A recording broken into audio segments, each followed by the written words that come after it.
বর্তমান পরিস্থিতিতে রাজ্যের শাসক দল যেভাবে দুর্নীতিকে প্রাতিষ্ঠানিক রূপ দিয়েছে এবং আরএসএস এর কর্মসূচির এক প্রকার রাজ্যে বাস্তবায়ন করছে, নারী নির্যাতন থেকে শুরু করে দাঙ্গা পরিস্থিতি সমস্ত কিছু, সেইটা সম্পর্কে আপনার কি মতামত? এই পরিস্থিতি কি চলবে নাকি সত্যি বিকল্প বলে কিছু হবে, হওয়া সম্ভব? আমরা রাস্তায় নেমে লড়াই করলেই বিকল্প যারা খুঁজছেন তারা শক্তি পাবেন। সাধারণ মানুষ তো এই যে শাসন চলছে, নারী সুরক্ষা আজকে যে তলানিতে গিয়ে পৌঁছেছে, আপনারা সম্প্রতি দুর্গাপুরের ঘটনাও জানেন।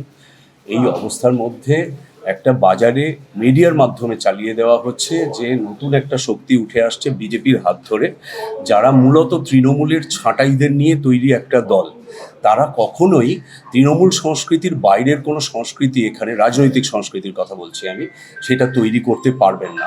আমাদের বামপন্থীদের কাজ হচ্ছে স্পষ্টভাবে মানুষের কাছে গিয়ে সেই কথা বলা এবং মানুষকে সেটা বোঝানো, মানুষের দৈনন্দিন চাওয়া পাওয়া তার সঙ্গে সারাক্ষণ কাঁধে কাঁধ মিলিয়ে লড়াই করা, শ্রমিকদের সঙ্গে, কৃষকদের সঙ্গে, যারা শিক্ষা প্রতিষ্ঠানে বঞ্চিত হচ্ছেন, স্কুলগুলো উঠে যাচ্ছে, স্কুল ছুট হয়ে যাচ্ছে, নতুন যুবকরা এখন আর পশ্চিমবাংলায় চাকরি কথা তারা কল্পনাও করেন না। কমরেড বুদ্ধদেব ভট্টাচার্য যেটা বলেছিলেন যে কৃষি আমাদের ভিত্তি, শিল্প আমাদের ভবিষ্যৎ, আমরা সেইটাই আমাদের পার্টি লাইন। আমরা এখানে আবার একটা সুস্থ সরকার তৈরি করতে চাই, যারা গুন্ডা, বদমাইশ, চোর, ধর্ষকদের প্রতিদিন শক্তি বাড়াবে না, তাদের শক্তি ক্ষয় করবে এবং তাদেরকে আইনের শাসনের দ্বারা শাসিত করবে, তাদেরকে শাস্তি বিধান করবে, এরকম একটা সরকার চাই। সেই সঙ্গে বছর বছর যেভাবে পরীক্ষা হতো স্কুলগুলোতে, ছাত্ররা পাশ করার পরে এখানেই চাকরির কথা ভাবত,